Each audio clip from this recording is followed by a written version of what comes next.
स्वागत है आपका द न्यूज पर। मैं हूं आपके साथ शिप्रा सैनी। जम्मू कश्मीर के पूर्व राज्यपाल सत्यपाल मलिक अपने रिटायरमेंट के बाद से ही लगातार मोदी सरकार पर हमलावर हैं और अब बीजेपी में फूट डालने की बड़ी साजिश रच रहे हैं। जी हां, जम्मू कश्मीर के पूर्व राज्यपाल सत्यपाल मलिक का केंद्रीय रक्षा मंत्री राजनाथ सिंह को लेकर एक बड़ा बयान सामने आया है। सत्यपाल मलिक ने राजनाथ सिंह को प्रधानमंत्री पद का सीरियस उम्मीदवार बताया है। उन्होंने कहा है कि अगर राजनाथ सिंह के भाग्य में प्रधानमंत्री बनना लिखा है तो वो जरूर प्रधानमंत्री बनेंगे, ये सत्यपाल मलिक कह रहे हैं। साथ ही उन्होंने ये भी कहा है कि अगर बीजेपी राज्य विधानसभा चुनाव यानी राजस्थान की वो बात कर रहे हैं और उनकी तरफ से कहा गया है कि अगर राज्य विधानसभा चुनाव में मुख्यमंत्री के चेहरे के रूप में वसुंधरा राजे को पेश करती है तो बीजेपी की जीत की संभावना ज्यादा है। उन्होंने कहा कि वसुंधरा राजे अगर उम्मीदवार हो तो बीजेपी की जीत के मौके अधिक हैं, वरना बीजेपी के लिए कोई उम्मीद ही राजस्थान में नहीं है, ये सत्यपाल मलिक की ओर से कहा गया है।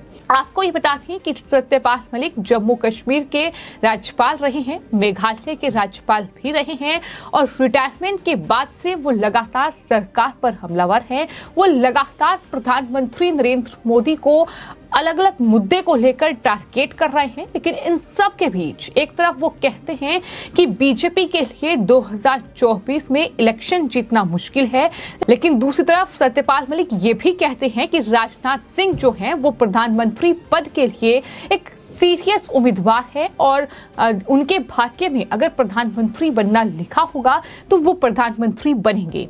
जिस तरीके से उनका ये पूरा बयान सामने आया है, जिस तरीके से उन्होंने वसुंधरा राजे को बीजेपी को दरअसल सीएम पद का उम्मीदवार राजस्थान में बनाना चाहिए, ये उनकी तरफ से कहा गया है, तो कहीं ना कहीं ये जो बयान है ये साफ तौर पर दिखाते हैं कि बीजेपी में वोट डालने की कोई बड़ी साजिश जो है अब विपक्ष के साथ मिलकर सत्यपाल मलिक रच रहे हैं। कम से कम उनका ये बयान तो यही इशारा कर रहा है। आपको ये बता दें कि सत्यपाल मलिक ने रक्षा मंत्री राजनाथ सिंह के बारे में दरअसल पत्रकारों से बातचीत करते हुए ये कहा कि मैं उनके बारे में कैसे टिप्पणी कर सकता हूं, वो प्रधानमंत्री पद के सीरियस उम्मीदवार हैं। जम्मू कश्मीर के पूर्व राज्यपाल सत्यपाल मलिक जो रिटायरमेंट के बाद लगातार मोदी सरकार के खिलाफ बयानबाजी कर रहे हैं।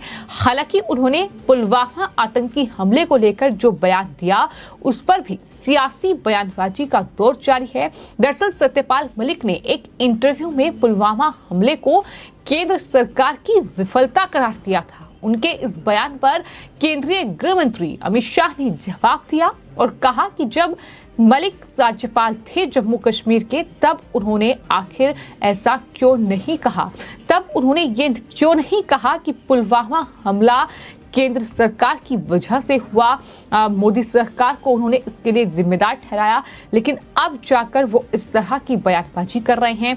इस पर भी सत्यपाल मलिक ने जवाब दिया और कहा कि दरअसल ये राष्ट्रीय सुरक्षा का मुद्दा था, इसलिए मैंने इतनी बातें तब नहीं कही। आपको ये बता दें कि सत्यपाल मलिक सीकर के दौरे पर थे और उन्होंने वहां पत्रकारों से बातचीत की।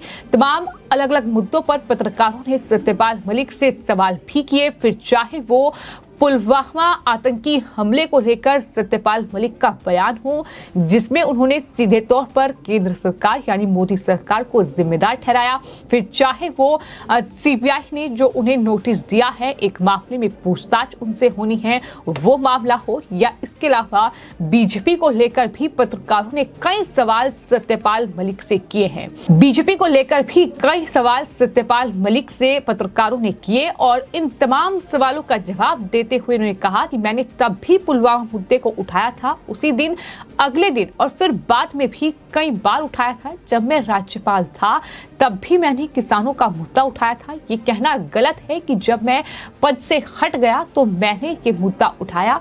वहीं इसी दौरान जब रक्षा मंत्री राजनाथ सिंह के बारे में उनसे सवाल किया गया तो उन्होंने कहा कि मैं उनके बारे में कैसे टिप्पणी कर सकता हूं? वो प्रधानमंत्री पद के सीरियस उम्मीदवार हैं और उनके भाग्य में होगा तो प्रधानमंत्री एक दिन वो जरूर बन जाएंगे। उन्होंने कहा कि प्रधानमंत्री नरेंद्र मोदी ने अडानी ग्रुप से जुड़े मुद्दे पर कुछ नहीं बोला है जिससे उन्हें नुकसान होगा। साथ ही उन्होंने कहा कि प्रधानमंत्री को पुलवामा पर भी बोलना चाहिए और अगर कोई जांच हुई है तो कार्रवाई होनी चाहिए। सत्यपाल मलिक लगातार बीजेपी के खिलाफ जहर उगल रहे हैं। अब उनकी तरफ से ये कहा गया है कि मौजूदा परिस्थितियां जो है वो बीजेपी के लिए काफी कठिन है। उनको कुछ चीजों को करना पड़ेगा। एक तो अडानी वाले मामले में पीएम मोदी जवाब उन्होंने नहीं दिया, संसद में वो बोले लेकिन अडानी वाले मामले पर कुछ नहीं कहा। उस पर भी अगर वो नहीं बोलेंगे तो नुकसान हो जाएगा और पुलवामा मुद्दे पर भी उनको स्पष्टीकरण देना चाहिए। अगर कोई जांच हुई है तो कार्रवाई करनी चाहिए। ये तमाम बातें सत्यपाल मलिक की ओर से कही गई हैं। वहीं मलिक ने यह भी कहा कि अगर 2024 के लोकसभा चुनाव में विपक्ष प्रधानमंत्री पद के लिए उम्मीदवार खड़ा करता है तो मोदी कहीं नहीं होंगे, क्योंकि जनता ही जीत और हार का फैसला करती है। उन्होंने ये भी कहा कि विपक्ष को सिर्फ इतना करना है कि एक उम्मीदवार के मुकाबले एक उम्मीदवार खड़ा करना। मोदी जी कहीं नहीं होंगे, उसी में हार जाएंगे। ये तमाम बातें सत्यपाल मलिक की ओर से कही गई हैं, लेकिन अपने आप में ये चौंकाने वाला बयान इसलिए है कि एक तरफ सत्यपाल मलिक ये कहते हैं कि बीजेपी के लिए परिस्थितियां ठीक नहीं है, बीजेपी चुनाव नहीं जीतेगी।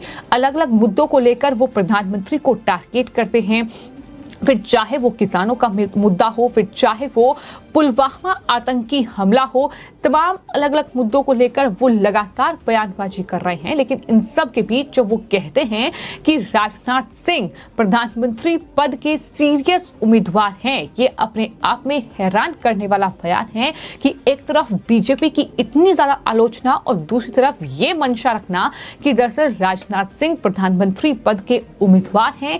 तो ये अपने आप में सवाल खड़ा करता है कि क्या बीजेपी को तोड़ने की कोई बड़ी साजिश रची जा रही है? क्या बीजेपी में फूट डालने की कोई बड़ी रणनीति जो है वो तैयार की जा रही है? क्योंकि ये बयान ना सिर्फ सत्यपाल मलिक का सामने आया है, बल्कि इससे पहले कई जो विपक्ष के नेता हैं वो ये कह चुके हैं कि जो केंद्रीय परिवहन मंत्री हैं नितिन गडकरी वही प्रधानमंत्री पद के उम्मीदवार हैं।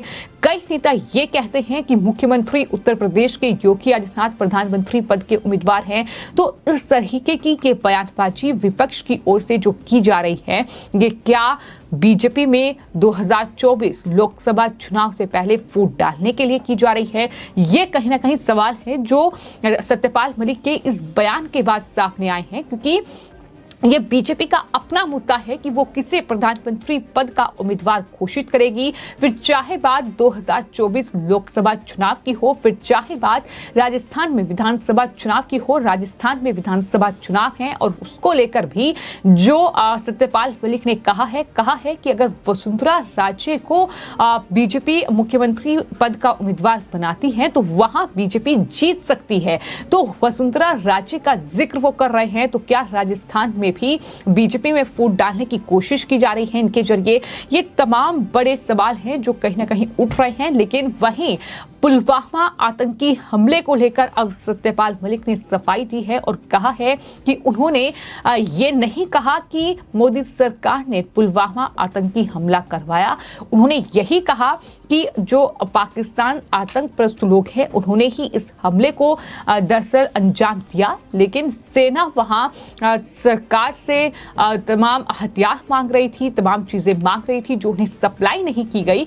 और वहीं ये भी कहा कि आतंकी हमले के बाद मैंने एक दो इंटरव्यू के बाद मेरे पास एनएसए अजीत डोभाल का फोन आया, केंद्रीय गृह मंत्री का फोन आया, साथ ही प्रधानमंत्री नरेंद्र मोदी ने भी मुझसे बातचीत की और कहा कि इस पूरे मामले पर चुप्पी साधे रखे। लेकिन वहीं हाल ही में अमित शाह ने ये सवाल खड़ा किया था कि सत्यपाल मलिक जो कुछ भी कह रहे हैं वो तब भी कह सकते थे जब वो जम्मू कश्मीर के राज्यपाल थे, जब ये पूरी घटना हुई थी। अगर आज उन्हें इतना दर्द हो रहा है कि हमारे इतने जवान शहीद हो गए, तो तब बतौर राज्यपाल उन्हें ये दर्द महसूस क्यों नहीं हुआ?